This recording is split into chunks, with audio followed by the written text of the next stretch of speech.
In typical British fashion, it has been gorgeous and sunny all day, right up until I was ready to film, and now, suddenly, it's dark and overcast. So, we love that for me. Hello and welcome back to my channel. If you're new here, when I like to wrap up a book, I stick the title in this teapot. I then collect as many titles as I can and I pull them out randomly. So I have no idea what I will be wrapping up in my potluck wrap up, hence potluck wrap up. If you've been here for a while, you will have noticed that there was not a wrap up for December. So this is about 5 books from over the year, at least 10 books from December, and at least 10 books from January, because this is January's wrap up and they've all gone in there. I will start by doing my favourite thing of the entire video. Like, it's such a satisfying noise. I know one day I'm going to break this little chip. I know I will, but until then, I just enjoy it.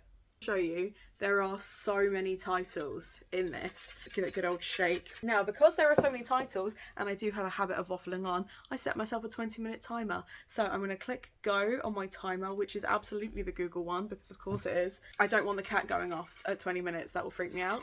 And the first book I'm going to wrap up for you for January is going to be Armageddon Out of Here by Derek Landy. This was actually, it's kind of ironic that this is the first book that I'm pulling out, because this was the first book that I read of 2023. I wanted to read something that I knew would be a 5 stars, and this absolutely was. I adore Derek Landy's Skullduggery Pleasant. I have tried his Demon Road, didn't enjoy it nearly as much, but as far as like Skullduggery Pleasant goes, Derek Landy can do no wrong. This is a collection of short stories that kind of intermingle with the Skullduggery verse, I guess. Some of them are from the perspectives or close third of Skullduggery and Valkyrie, but a lot of these are actually from the perspective of other characters who come in contact with them.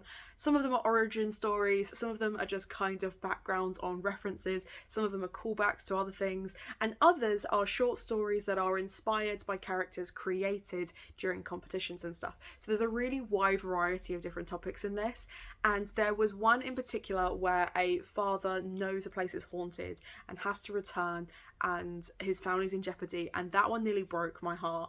So there was so many in this that was so, I mean, they're all so cleverly crafted and so beautifully written that I am just obsessed. And when I have more funds, I will be getting this copy sprayed edged, because my other 2 hardbacks are. And I'm really, really excited because Derek Landy is actually coming out with another book this year. Actually, I think he's coming out with 2, because he's got his prequel that's coming out and there's a graphic novel. So just when I thought I had run out of new Skullduggery to read, he pays off and he brings out more, and I'm just so here for it. So yes, my first read of the year, another 5 stars, which makes this the 3rd year on the trot where I have read a 5-star read as my first read, which it's not even... We're nowhere near 2024, but I'm already thinking, well, what book do I know will be a 5-star for 2024? Because I've got to keep up this routine now. This is a thing that I've made for myself. It's a rod for my own back, but I guess a good kind of rod? That's going to a weird place. I'm just going to move on. This is meant to be PG. This is meant to be appropriate for everybody, and so far it really isn't.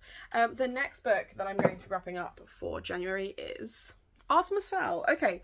Actually, it's really interesting that I'm following up Skullduggery Pleasant with Artemis Fowl. First and foremost, I gave this 3 stars. I did not enjoy it nearly as much as Skullduggery Pleasant, and I did not enjoy this nearly as much as I expected to, considering I really enjoyed it as a kid. This was a reread where I was doing a vlog where I specifically reread childhood favourites, because I'd made a video like 100 years ago about all these childhood favourites that I wanted to read and then didn't read any of them. So I thought if I did a vlog, it would hold me accountable, which it did. I did read them. I didn't love them though, and I was really disappointed that this one did not hold up for me. There is one perspective in particular, which is the only female perspective that we get, that I found really jarring. There's a lot of times where she finds her internalized misogyny becomes her almost actively looking for misogyny in her workplace, which I found really jarring. And right up until the end, she doesn't do a whole lot, and I get why, like there's a structural reason for that, but speaking of structural reasons, one of the real things that really bugged me about this book was you would take 2 steps forward, 1 step back with every description. So there would be a case of, you would see all these events happen, and then what Colfer would do is they would then take you back 5 seconds to then show you those previous 5 seconds from someone else's perspective, except you already knew what had happened because you'd experienced that. So I found that really jarring, because it would be a case of someone would kick down a door and then you'd roll back 5 minutes and you'd see what had happened to lead to this person kicking down the door, but you'd already seen them kick down the door. And actually one of the other books that I read this month did something similar, and I don't think I'll be wrapping that up because I kind of already wrapped it up in our book club wrap up, but Ashes of the Sun does the same thing, where it will instigate something, it will show you something happening, and then it will roll back 5 minutes and show you something else that leads up to that point. And I just didn't see the point of having multiple perspectives of the same event. It just wasted time, and I just felt there was loads of stuff in this that really could have been explored. The world of the fairy could have been explored. The opening chapter had my attention straight away and I was really enjoying it, but after that it just didn't hold my attention. I didn't really enjoy it, and I was really disappointed that I didn't love it as much as I used to. Upside, this was a TBR vet, so by the fact that I'm not going to be keeping it, it means I get to put a new book on my shelf. So at least that is the silver lining. Let's see if we can get something other than a middle grade. I doubt it. I read a lot of comfort reads in January and December. So The Ravens. Okay. The Ravens is a really interesting one because it's set at a university campus, and essentially the Ravens are a sorority of witches. Now, not everyone on campus knows they're witches. Some people suspect, and it is from the perspective of someone who's trying to join the sorority and someone who is already an established witch in the sorority. I really liked the way their magic system worked. I thought the general intrigue of the mystery was really, really good. I will say that I was driving back from Bristol at night through the Cotswolds, which is almost exclusively like narrow country lanes, and it was so foggy and so dark. It was like 10 o'clock at night when I was listening to this. It was so dark and so foggy that I could not see from like here, like from the end of my car, to the point that I was driving with my hazards on because I was worried I was either going to run someone over or I was going to get hit in the back by someone else. And it was so scary. And at one point there is a scene where lots of stuff is happening, lots of murder, lots of gore, and I was shitting myself. So there was a definite element of this that it was freaking me out. And it's not a horror by any stretch. Like, it is very much written like a scaled up YA, right? It's very similar to Legend Born in the BIPOC rep and the way the magic system works and the way other people react to the magic system and stuff, and also that level of violence. So if you like Legend Born, you may well like this for those reasons. It is not strictly a dark academia. It would technically count because it has occult and those kinds of elitism themes in a university setting, but it doesn't read like a dark academia. It definitely reads more like a YA, but I enjoyed that. I had a fun time with that, but there was something about the way it was done that freaked me out, and I was so very alone in my car in the dark, surrounded by fog, couldn't see anything. And honestly, I don't know if The Monarchs, which is the second half of this, is going to hold up purely because of the atmosphere that I was reading this in. So that's unfortunate, but I still really enjoyed this. I gave it 4 stars. There wasn't really much that I could fault about it, except that parts of the mystery were either handed to you or a bit kind of like ham-fisted in. I thought it was quite obvious who it was going to be pretty much from the start. It was a really interesting technique, but there were some plot twists that got me. Most of them didn't. It was very kind of paint by numbers. Didn't mind it. Didn't mind it as a gentle, wintry read, because like I said, I read this in December. I didn't really want to read anything too dense for December, but I'm glad I finally read this because I TBR'd this like 4 times and hadn't read it yet. So I don't know if you know this about me. Again, another challenge that I've set myself. If I TBR something 3 times and don't read it, it has to go. So I'm really glad I finally got to this because it was well worth it, and hopefully I can TBR Monarchs soon. Rizzio, oh my god, right, another immediate 5 stars. I adored this book. Now, if you watch the Total Bollocks live stream, you will already have seen me talking about this, but I do think it deserves being wrapped up on its own, and there will be spoilers in this. So, Rizzio by Denise Mina is in the same Darklands series as Hex by Jenny Fagan. Now, I haven't read Hex by Jenny Fagan, but I'm far more inclined to pick it up now that I've read this, because this was sick. So, David Rizzio was an Italian man who walked from Nice to Edinburgh so that he could work alongside Mary Queen of Scots.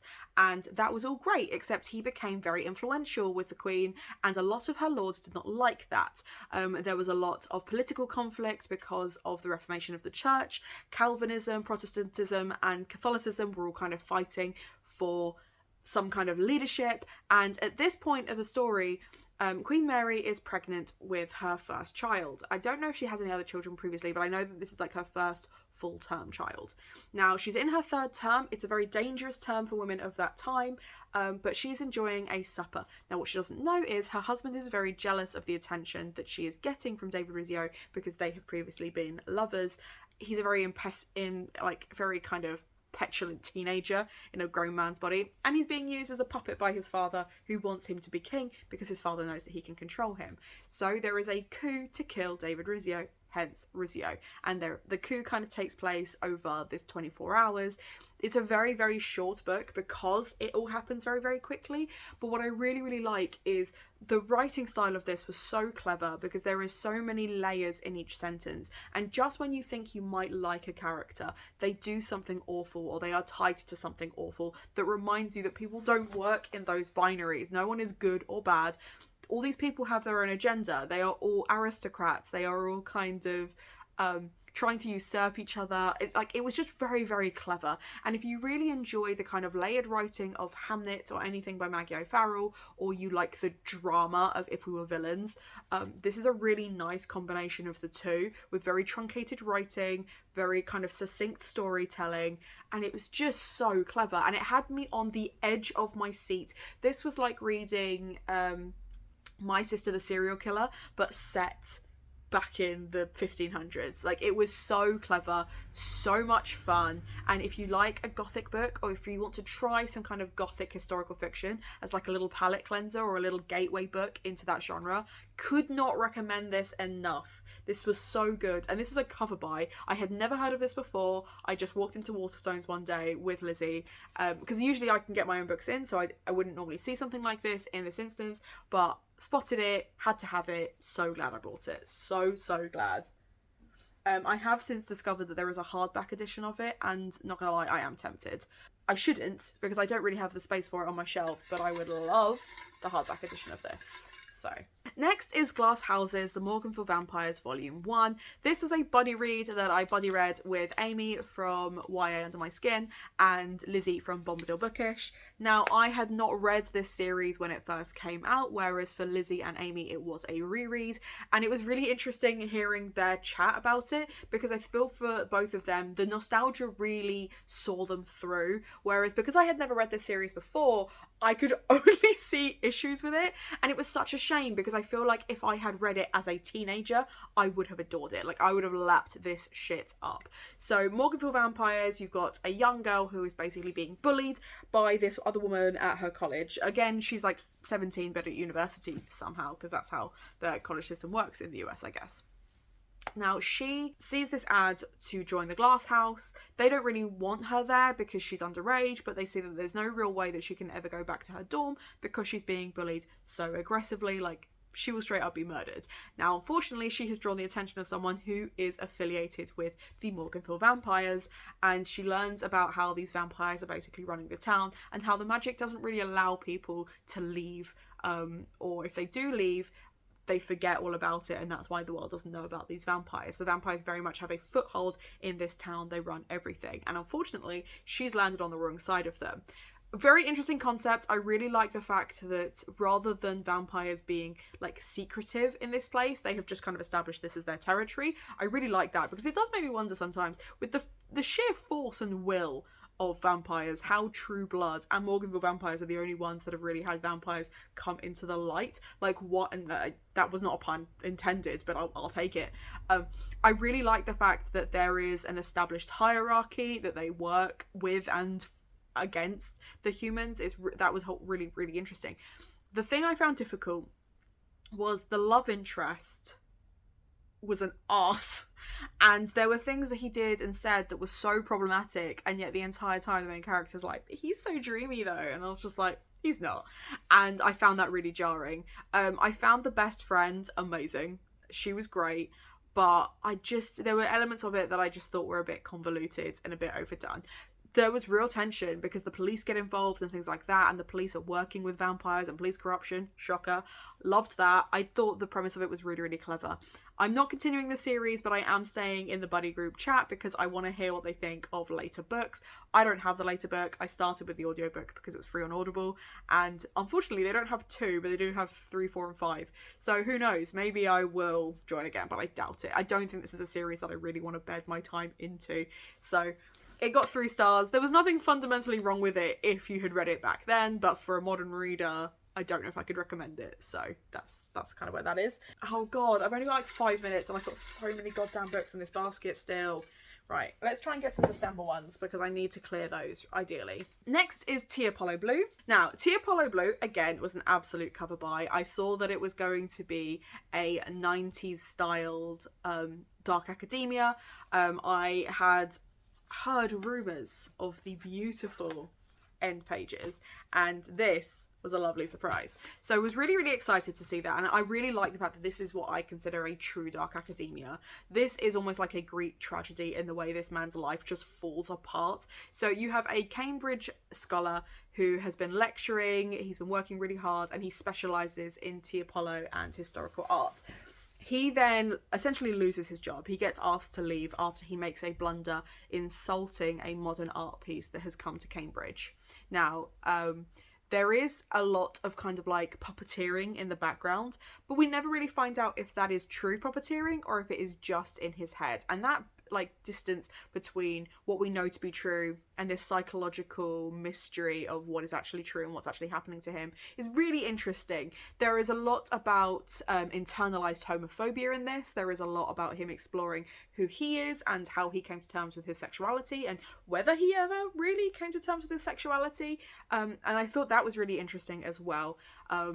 It's very kind of like sordid, dirty 90s. I don't remember much of the 90s because I was a literal child, but this is very much what I remember of seeing on TV and stuff like that as I grew up. So I really liked that balance. I really liked that this man was so determined to destroy himself, and there were so many times when he could have made a choice, but there was almost his own willpower standing in his own way. I thought was really, really interesting. I don't know if I will ever reread it. I gave it 4 stars in the end, or 4.5. There were a couple of things where I just thought the way it was written, I can't really fault the writing. The writing was beautiful. I just didn't enjoy it as much as I thought I would. But it was very cleverly crafted. It was, like I said, beautifully written. Really interesting story. And I would recommend it. I would happily recommend it to people who, again, either like those kind of historical fiction but more modern. So it's like the generation just gone type historical fiction, which is terrifying because that really made me feel old then, but also would like to try dark academia but prefer reading contemporaries. This is kind of like a weird mixture of all of those, so would give it a recommendation on that basis. This is a really weird mix, but I hope it really clarifies what kind of reading tastes I have in that fucking anything. Okay, next, and this will probably be the last one depending on time, because I've got about 2 minutes.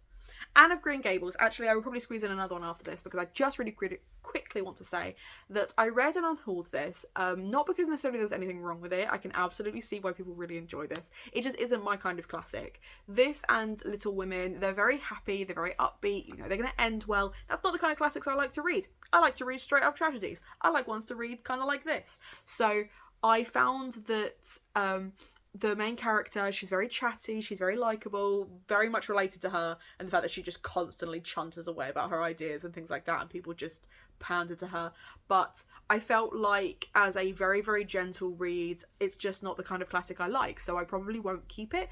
Will I continue to read the series? Possibly. If I find the next one in a charity shop, there's no reason why not. There was nothing that I could say against this book. I thought that was really nice. So yeah, it was cute. It was cute, it just wasn't for me. I don't like happiness, so. And the last one is Project Hail Mary. I adored this book. It was, again, like the 2nd or 3rd book that I read this month and another 5 stars. I loved The Martian. I really liked the fact that Andy Weir balances science, whether it's true or not, it feels like it's true, but science and a scientific mind with straight empathy, the idea that we can fully engage with who this person is and how lost they feel. And Project Hail Mary took all of those things that I loved in The Martian, and then it added this really cute little alien guy who was just adorable. And I love the fact that when I looked up Project Hail Mary aesthetics on Pinterest, there are so many bits of fan art for Rocky. He was adorable, and again, it broke my heart. It built it back up. It's a feel-good sci-fi. Do you know any other feel-good sci-fis that you could recommend me that feel like this? Because I am one that... There we go. It's my end of my 20 minutes. I am very much not a massive fan of sci-fi. I find that it can be quite cold, quite calculating, and I just don't enjoy the way it reads, if you know what I mean. However, if it feels like this, if it feels like a contemporary wrapped up in science and then mixed with like a warm hug, sign me up. I adored it. So yes, 5 stars. Brilliant read. Not a bad collection. I've done better. I've wrapped up more than 7 before. I've definitely got out of practice of wrapping up nice and quickly, but that's fine. There are some great reads on this list, and if they are available from Waypoint, they will be down below. And I'm pretty sure it's all of them, except for maybe 2 that aren't available via Waypoint. So definitely go check out those links, because if you treat yourself to something from Waypoint, it supports me and my content. Let me know in the comments down below, what was your favourite read of January, and more importantly, if you do have a sci-fi rec that feels like a warm hug to recommend me, leave that in the comments down below as well. Make sure to like and subscribe, and have a nice day.